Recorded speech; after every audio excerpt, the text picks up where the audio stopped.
Welcome to Voice Rising with Kara Johnstad. Enjoy weekly conversations with leading luminaries, pioneering visionaries, singers, poets, musicians, and sound healers as we explore the profound role our voice plays on the path to self-realization and global enlightenment. The internationally acclaimed singer, composer, author, healer, recording artist, voice expert, creator of Voice Your Essence, and founder of the School of Voice, Kara Johnstad uses her extraordinary spiritual gifts to empower others. Everything in this world vibrates. Everything has a frequency. A pioneer in the field of voice work and transformational songwriting. Her breakthrough methods are helping thousands of people worldwide fine-tune their body-mind-spirit system and unlock the energetic frequencies of limitless creativity, health, and abundance. Share your voice, ask your questions, join in the conversation. Receive life-changing, positive transformation and rise together to create a sound world. And here's your host, Kara Johnstad. Hi, everybody. Welcome to Voice Rising. With me today is a man who actually needs very little introduction. He is a composer, a Grammy-winning producer, founder of Windham Hill Records, which as a label redefined the instrumental music scene across the globe, selling millions of records and touching zillions of souls and hearts, including my own. He later sold his Windham Hill label and continues producing dozens of other artists' works at his Imaginary Road studios in Vermont, including his own albums. And yet he himself had not released an album of original composition since 2011. And that's why it's so special to have him with us today, not only to talk about his creative process, but also he has in his pocket his wonderful new album of original compositions called Positano Songs. And I welcome warmly Will Ackerman. Thank you so much, Kara. Yeah, you're welcome. So first of all, what's it like in your neck of the woods? I believe you're in Vermont. I'm in Berlin. How are you? You just released a new album. Well, obviously I've been pretty busy. As a matter of fact, I kept putting my own record aside. Yeah. Did a couple of records with the band Flow, and the Brothers album that was actually just up for a Grammy last night. Sadly, we didn't win that one. But there have been a number of projects that I got involved in, the four guitars. So there are a lot of things that I was doing in the meantime, but Yes. It had been an awfully long time since I'd done an album of my own music. I had gone to the town of Positano in Italy on the Amalfi coast in 2015 and did a lot of writing specifically for a new album. It's just that everything else got in the way in the meantime. But I resurrected those pieces, and that's what came out on this record. And what makes you go back again and again to this lovely vertical village that's hanging off a cliff on the Amalfi coast, overlooking the sea? What keeps on drawing you to her? Well, it is arguably one of the most romantic places on earth. And we know so many people there. One of my two closest friends on the planet, Carmine Polone, is there. And, that's one of those rocks in your life, this a bite of friendship that has been in my life for decades now. It's one of these places where I can walk into a restaurant and, Da Vincenzo, when Enzo sees me, he'll just look at me and basically just looking at me, he'll be asking the question, am I having my regular meal? And, right. Of course, not, and that's that. So it's a place where, despite all of the movement of tourism in Positano, we have dear friends, and so there's more than the town itself, but we're always made to feel welcome. The waiters at Buco de Bacco, they know what table I like and probably what I'll order the first time I come into the restaurant. And so it is a home away from home, really. Beautiful.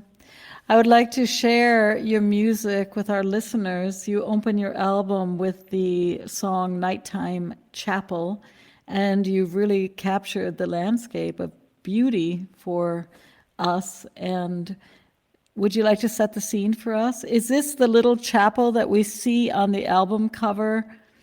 Italy has so many churches and chapels that maybe it might be another one, but set the scene for us. Where were you when this song came through, or how is this chapel for you?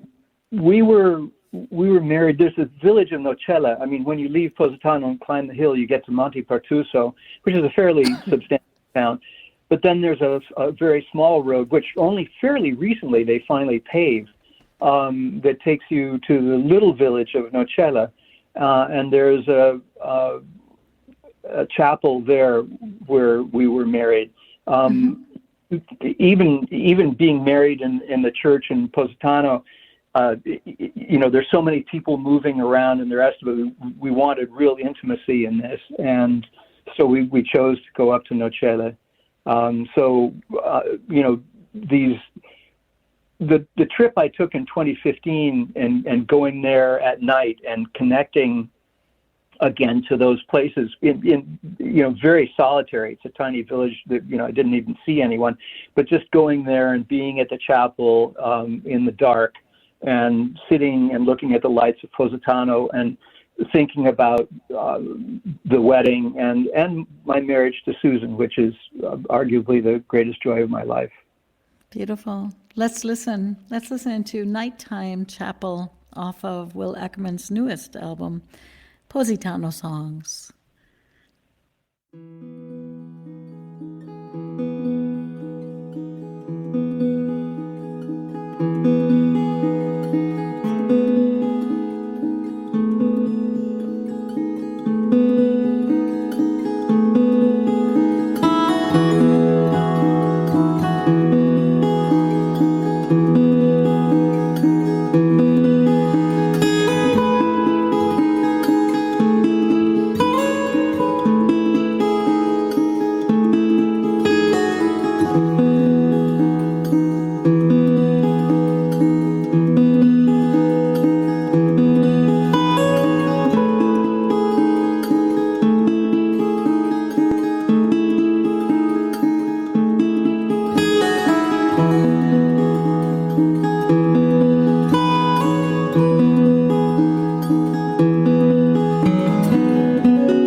beautiful piece by Will Ackerman, who's with us today in studio. That was called Nighttime Chapel, and it is off of his new album, Positano Songs. Will, you say often that for you, music is not an intellectual endeavor, but it's about feeling. It's about being deeply intuitive, or an inner sense of tuning. And you also are exploring tunings. I thought it was very interesting. I was reading that you literally, but maybe you can talk deeper about your creative process with tuning, that often you just sit with the guitar and I can only imagine that you unwind with your guitar in your arms and tune the strings back and forth until you find a pattern or a tuning that resonates with the image that is in your head. So share with us a little bit about what you're seeking when you're tuning these strings in a different system than most people know it for the guitar. Yeah, I pretty much every song in my entire history of recording, every song has had a different tuning. Not entirely, but nearly so. Mm-hmm. And I've been puzzled by it. Why I'm going to such lengths.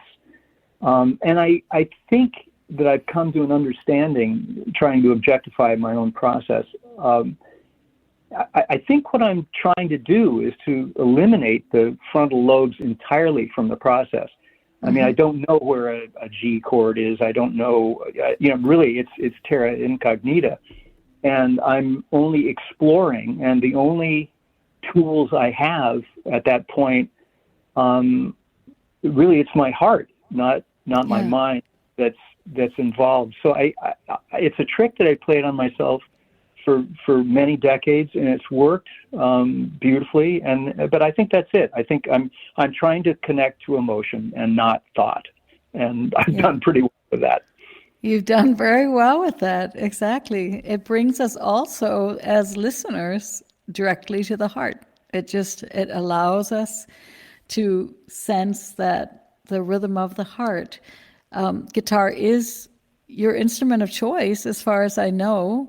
That you're famous for guitar. I've never seen you playing other things. You're also well known not only as one does wonder how you do it all, but you're also well known, or it's well known that you love carpentry, you love building, you love gardening, you love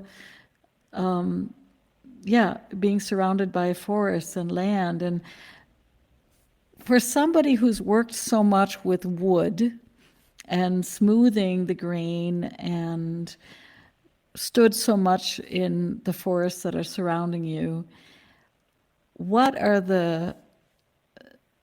how do I want to say it? Like, what are you drawn to in a guitar? Like, what would sing to you? Because guitars can be made from many different things. So is it mahogany, ash? I would be curious to know, what sings to you? What kind of guitar do you have? I don't think it's an electric guitar. You have an acoustic guitar. So what draws you to that guitar? I've known Michael Millard for, many, many decades now. He lived in Newfane, Vermont. He's now living further north here in Vermont. We don't see each other as much as we did. We had lunch a couple of weeks ago, though. Michael is the builder of Froggy Bottom guitars, and he was deeply into that when I first met him. And I consider him, really in a world where really there's just a small handful of your dearest friends, and he's certainly one of them.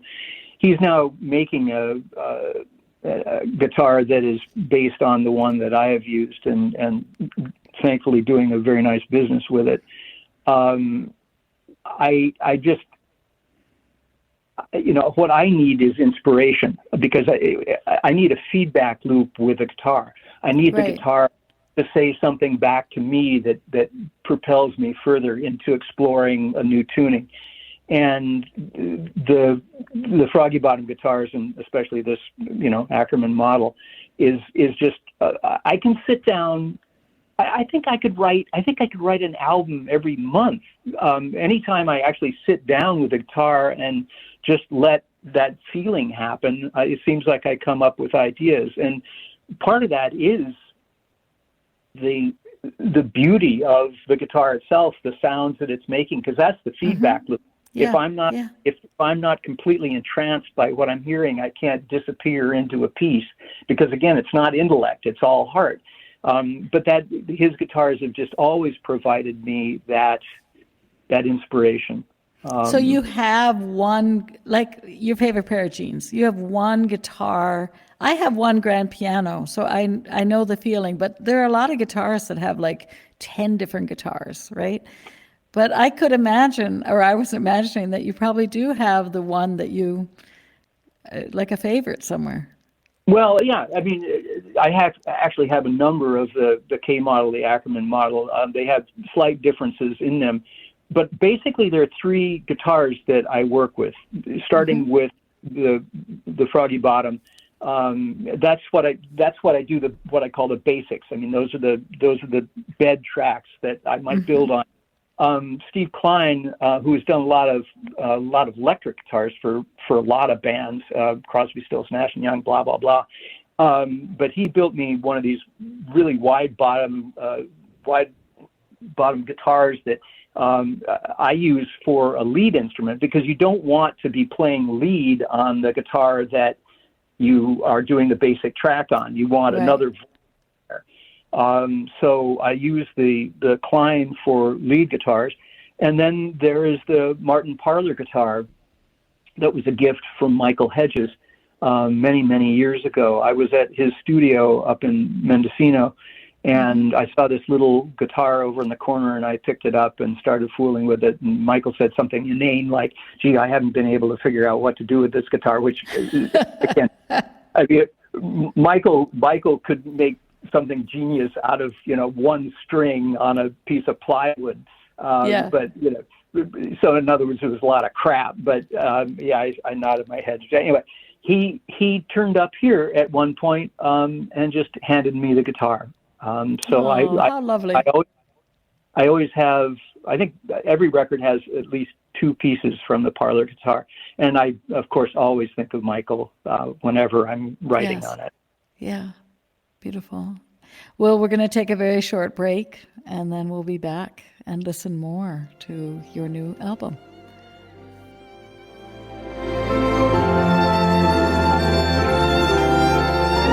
The cutting edge of conscious radio. OMTimes Radio. IOM FM. OMTimes magazine is one of the leading online content providers of positivity, wellness, and personal empowerment. A philanthropic organisation, their net proceeds are funneled to support worldwide charity initiatives via Humanity Healing International. Through their commitment to creating community and providing conscious content, they aspire to uplift humanity on a global scale. Connect at omtimes.com. OMTimes, creating a more conscious lifestyle. With happy clients all over the world, Cara Johnstad knows that your voice is the missing link to more authenticity, abundance, creativity, and health. An internationally acclaimed voice expert, Cara's breakthrough methods have helped thousands of people successfully heal their voice wounds and extinguish the story of self-doubt and shyness forever. Join in group trainings, attend online sessions, schedule one-on-one time, and invite Cara to work with your organization and community. Get started today. Go to www.carajohnstad.com and receive a special guided meditation designed to fine-tune your inner voice and welcome you on the voice journey. This is Kathy Beal, host of Celestial Compass, featuring astrology you can use. Celestial Compass points you to what's going on in the sky and what you can do with it down here on Earth. We also explore fun, effective, and cosmic tools for navigating this adventure we call life. Join me the first and third Monday of the month at 5 p.m. Eastern Time for Celestial Compass. It's enlightening, entertaining, and empowering. Coping 19, brought to you by CDC and the Ad Council. If you're feeling increasingly lonely right now, you're not alone. It's totally normal. Even though we may not be able to get together in person, connecting virtually with friends and family still gives you a chance to interact with people and may help raise your spirits. Join a virtual book club, set up group text chats, or online video coffee breaks with coworkers. Find more self-care and coping tips at coping-19.org.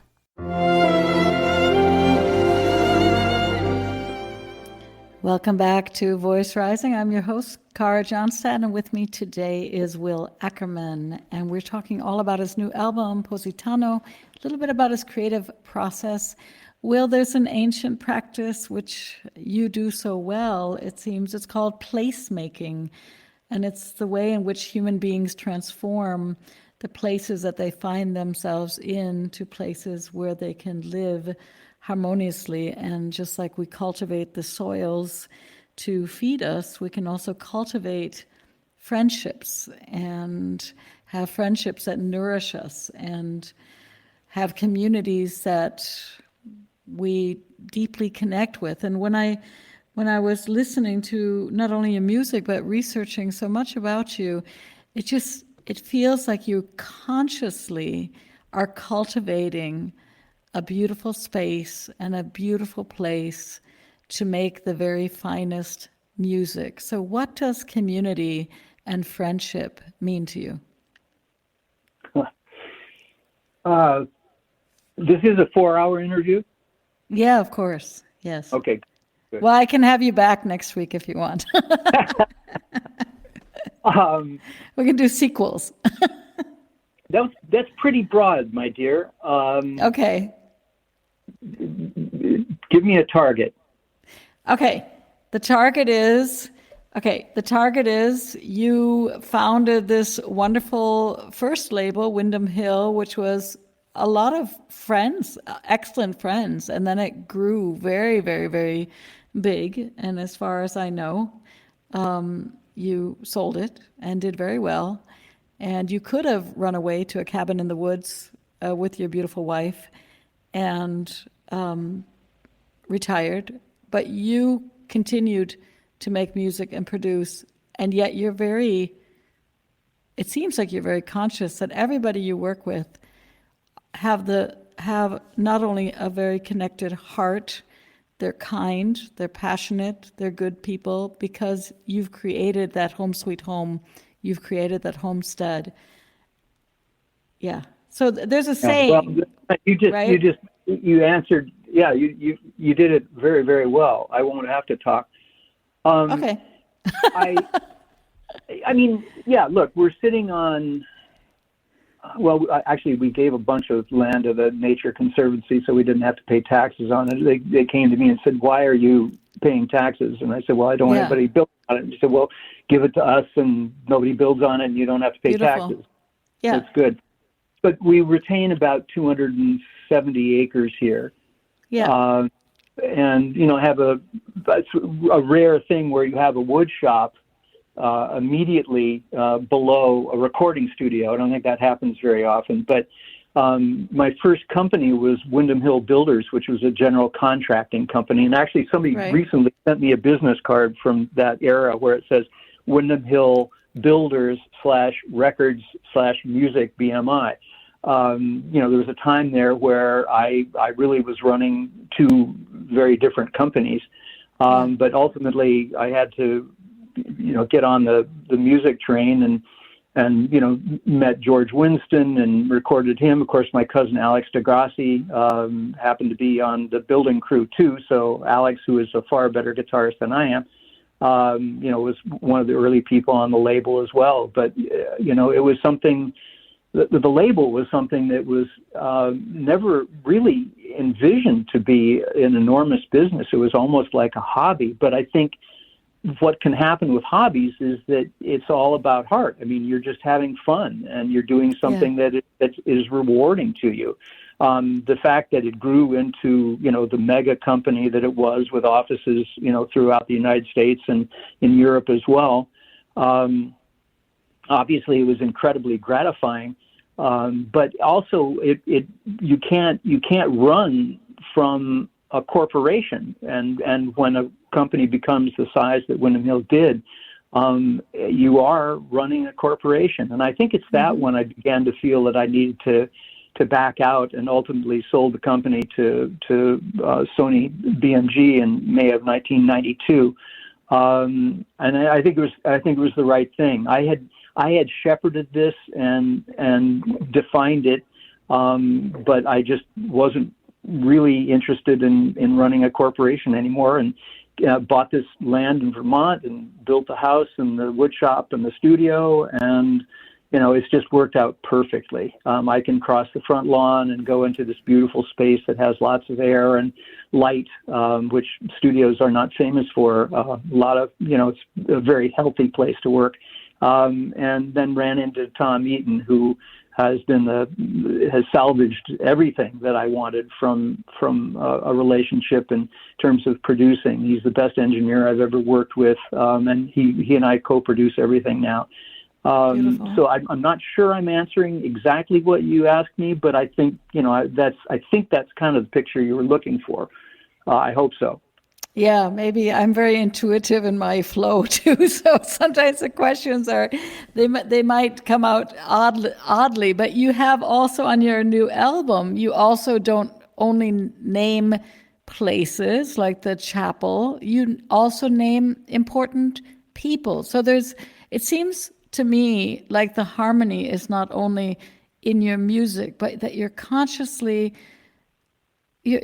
simply consciously looking at who am I working with, and are they on a certain wavelength that there's a friendship, there's a laughter, there's a heart space, and you can hear that in the music, right? And you couldn't be more right on. My partnership with Tom Eaton is what has kept me as involved as I have been. I get to cross the front lawn and walk into the studio and sit next to the most talented engineer I've ever known in my life, who I am now co-producing with everything, because engineers tend to be, they sort of lock themselves away. They're used to being sort of invisible. Well, I have made him very, very visible, because I have just been so solitary as a producer in my life, and it's just been such fun to have a guy to bounce ideas off of and have him bring me ideas that I wouldn't have thought of. So it's just been such a great shot in the arm for a guy who's now approaching 73. I feel so energetic. I just feel so involved. I'm just loving what I'm doing. And I think I really owe Tom for that. Beautiful. You have a piece on your album. You mentioned her name at the beginning of the show, for Camina, a very good friend in Positano. I'm assuming she's in Positano. Well, Carmine is a man's name. Oh, is Carmina a man's name? Carmine is a man's name. Yep. Oh, I didn't know that. See, I read it and I thought, oh, it looks like a female name, because there's also Giovanni is also on the album. So Carmine is a man's name. Very good. Do you have the booklet in front of you? I don't. I didn't get the booklet from your lovely management. I only have I only received the MP3 files. Oh, so share with me the story. I'll send you some CDs anyway, so we'll get that later. I would love it. But there's a picture of me and Carmine on my wedding day, laughing our heads off. He's one of my closest friends on the planet. So beautiful. So let's listen to the track then. We'll hear this friendship just radiating from this track, for Camine, and it's from Will's new album.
was for Camine from Will's new album, and he's with us in studio.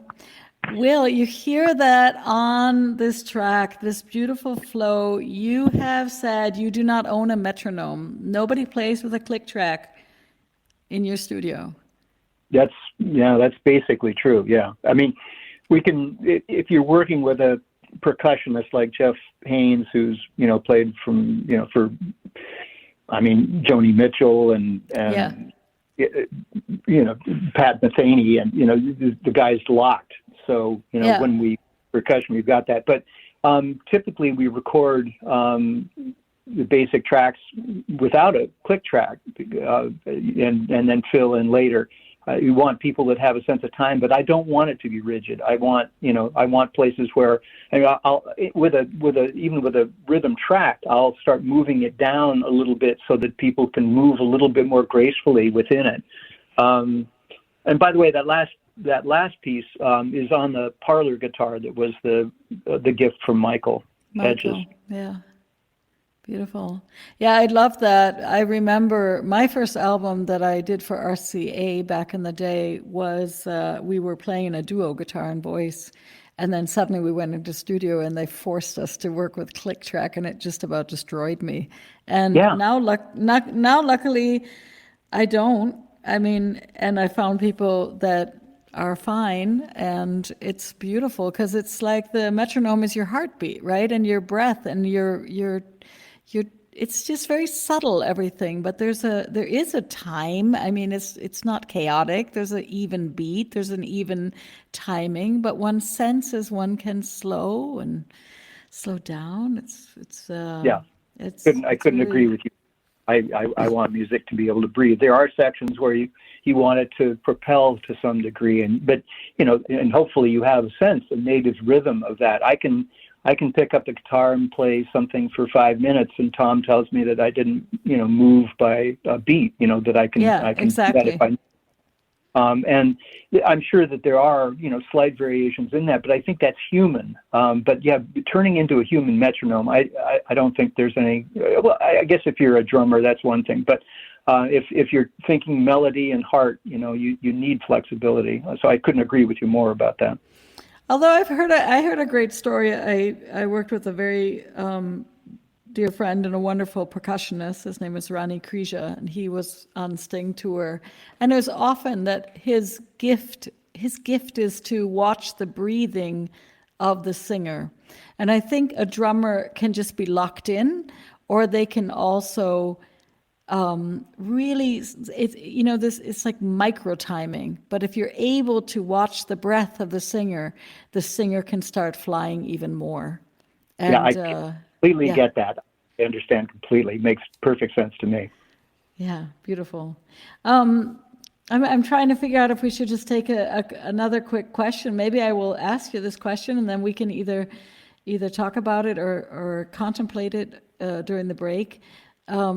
I guess the question is about vulnerability. You have obviously the ability to put people at ease and to open a field where there's trust and where people can start relaxing into that heart space. Why is it important to be open and vulnerable as an artist? Why is that kind of what makes us be able to find our true voice? Well, obviously, my music comes from the heart. It's not metal. It is about heart, it's feelings. And what I want to do is to be able to create a space in which people do not have to be thinking objectively. Their job is to go into the heart of the piece and find that and protect it and express that. So that I do not want them anywhere in the frontal lobes. Just, that's what Tom and I are doing for you. It was interesting because this new album of mine, Positano Songs, it was the first time I had ever let anybody produce me, because I'd come to trust Tom so much. But it was such a revelation for me to understand what I've always tried to do for other people, but to experience it on the other side of the fence. Nice. That I didn't have to be objectifying. I didn't have to be criticizing myself. All I had to do was connect my heart to the fingers and my ears, and to be free just to do that for the first time in my life was really revelatory, and only strengthens my belief that, you know, my role as producer is to allow these people to trust and then be able to give everything of their hearts. Know that they don't have to worry about missing a note. They don't have to worry about any of this stuff. We'll edit. We'll make it work. But it was fun to have that come back to me in the mirror. Beautiful. We're going to take a very short break, and then we're going to be back with more.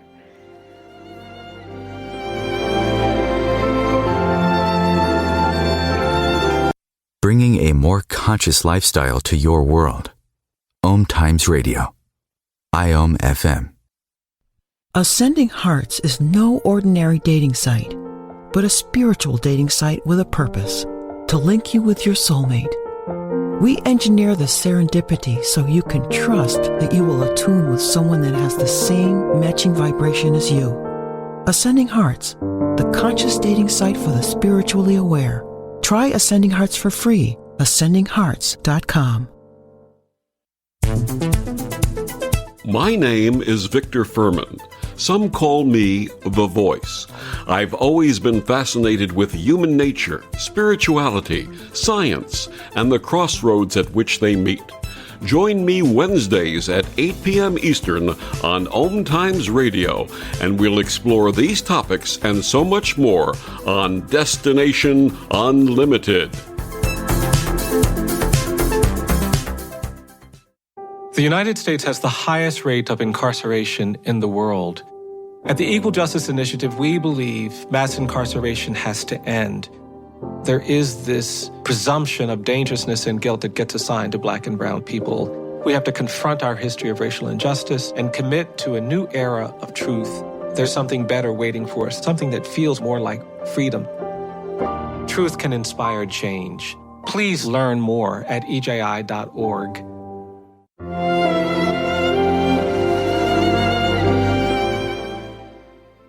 Welcome back to Voice Rising. I'm your host, Cara Johnstad, and today with me in studio is Will Ackerman, and we're talking about his new album, Positano Songs, and his creative process. So welcome back, Will. Thank you. And yeah, you're welcome. I was going to, I don't know if you know this Little Gidding. Do you know Little Gidding? Do you read a lot of poetry? I did when I was younger. No, I don't spend much time with that now. Okay, so T.S. Eliot, who might be a name, he wrote these lines that was talking about the stillness and the waves and the two waves of the scene. Be heard, half heard in the stillness between the waves and the sea. And you have a piece on your album called The Tyrrhenian Sea, and the sea is kind of special because it seems like it's a crossroads, that there are ships coming in from all over the world, that it seems to be a meeting place. Do you want to share a little bit more about this composition before we listen in? Well, it seems like you did a pretty good job setting it up. This is a good interview. I mean, all I have to do is clap and say you did perfect. No. I wanted to know, like, that's all I know about this sea. I haven't been to the Amalfi coast yet, but I thought, well, then let's just listen to it. Let's listen to it. Let's listen to the waves and the silence. We've got Eugene Friesen on cello and my co-producer, Tom Eaton on piano and bass on this one.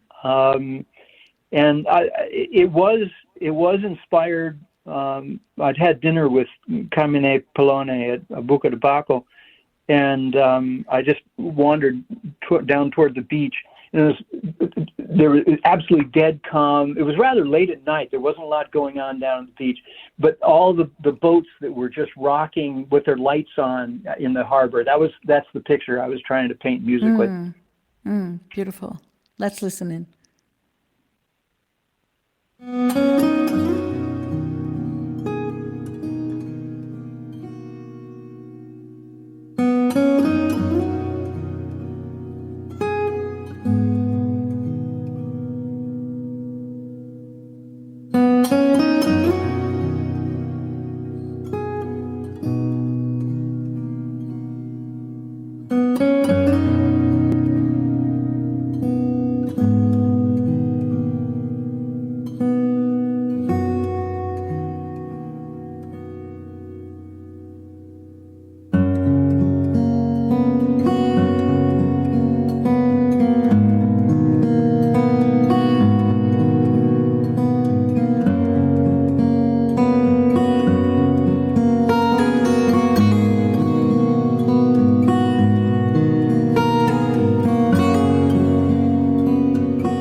Sounding into Silence. That was the track, The Tyrrhenian Sea. Exactly these moments of deep presence of silence. They open up for us there. How do you decide which themes you're going to write about, Will? Oh boy, you're assuming a lot more intellect. As a matter of fact, the entire process is anti-intellectual. So no decisions. My job is to get the hell out of the way. Yeah. I'm not starting with a goal. I don't have any concept. I try to be as empty as I possibly can be. And I might be thinking about one element that's something that took place in the last day or something like that, and there was a feeling with it, and I'd like to try to capture that. But really, my music is, obviously, I'm fairly facile with language and the rest of it. It's not as if I don't have a frontal lobe. But in terms of music, I want to dampen that as much as humanly possible. I want this to be entirely about heart and feelings. So that's my goal, to take the brain out of the process. Well, you achieved your goal, right? I mean, many, many years of following your heart. And that is what fascinates me, is that it just seems like so much has been guided. I mean, I don't know because I'm not you, but when I just have to smile. Maybe it's good press, but it's like literally you followed your heart. You're sitting in a stairwell. A couple people give you some $5 bills. You end up in a studio, and it's a good studio. Like somehow you get a good sound, and then you hand it to somebody who kind of maybe knows, and then it ends up playing on the radio, and it just seems like it's so beautiful, right? In Germany you'd say it's Bestätigung. It's the confirmation that good things happen to good people. And it's amazing to me that you managed such a big company just with a lot of intuition there. A lot of people might be pulled into evil contracts or just destroyed. And it just is beautiful to see how supported you've been throughout this whole process. It's almost spooky sometimes. I mean, I sometimes wonder if I'm, is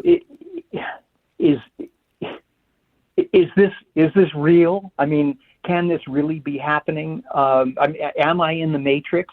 I don't think I really mean that, but there are times where I do find myself wondering. I mean, the number of coincidences, the number of just the most lunatic concept, at a given time, and deciding to go with it. I think I've been guided.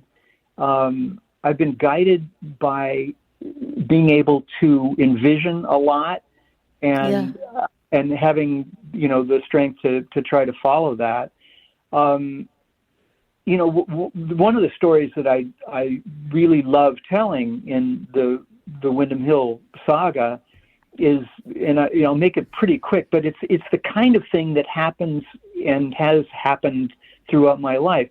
When I was 12, I lived next door to the Kilmartin family, and one day I heard the sound of an electric guitar coming from the Kilmartins. And in those days, you didn't even knock on the door; you just ran in the back door and went up to Michael's room. Michael was a couple of years older than I. And there he was playing an electric guitar, and I had never touched a guitar. And he then taught me a G and an A minor chord, which I think are still my two favorite chords together in the world.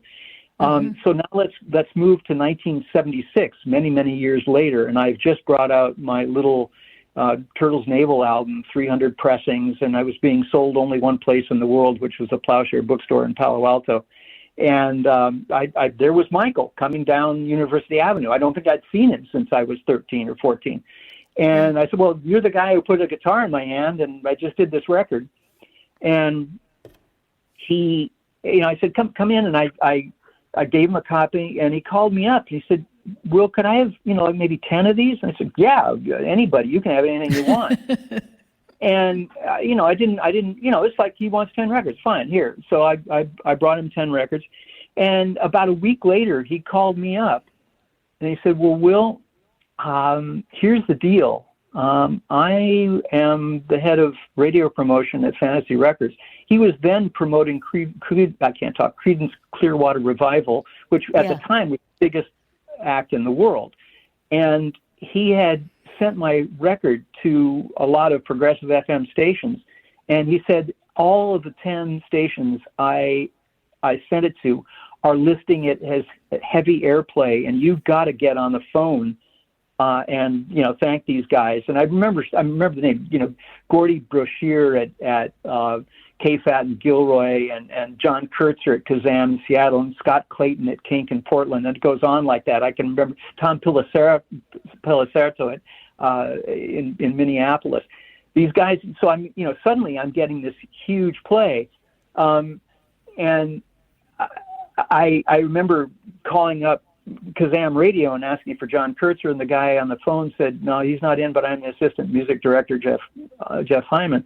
And I said, "Well, this is Will Ackerman," and he went nuts. He said, "Who are you? There's a picture of a little girl on the cover of this record. There's nothing about you. We don't know anything about." He said, "What are you doing on Saturday?" And I said, "Well, nothing in particular." And he said, "Well, come on up here." And okay, fine. And I drove up, and I got to the station a little bit late. And he said, "Follow me," and I did. And about 25 minutes later, he pulled into a parking lot and said, "Okay, grab your guitar and come in here." And I literally just followed him, and he walked me out on stage at the Seattle Opera House. Understand that I had never been paid a nickel for a single performance in my life. And there I was at the sold out Seattle Opera House, 3,200 people come to see. That's the first paying gig I ever had. Yeah. Yeah. And that's what it's just beautiful to see all the synchronicity, right? And I know this just because I do know other musicians that just, they worked very talented and they're very good and they're very wonderful. And then they're, maybe they hit an illness or they hit a bad contract or they hit a whatever. And it's really, it's very beautiful. I wanted to close with this quote, which I don't know if you know, but it's a quote it's up in New York. It's not Vermont, but it's in the Green River Cemetery. And it's a quote that's guided me for a long time. And it says, "Artists and poets are the raw nerve endings of humanity. By themselves, they can do little to save humanity. Without them, there would be little worth saving."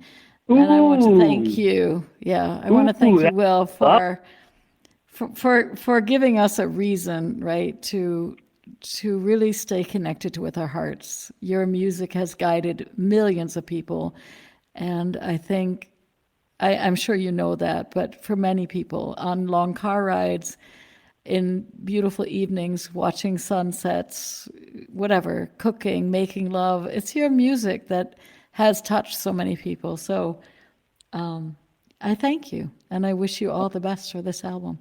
No, Cara, this has been great fun. I thank you very much for it.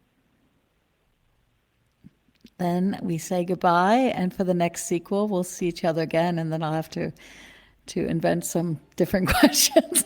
Okay. All right. Well, thanks again. Okay. You're welcome. Yeah. Bye-bye. Okay. Bye-bye.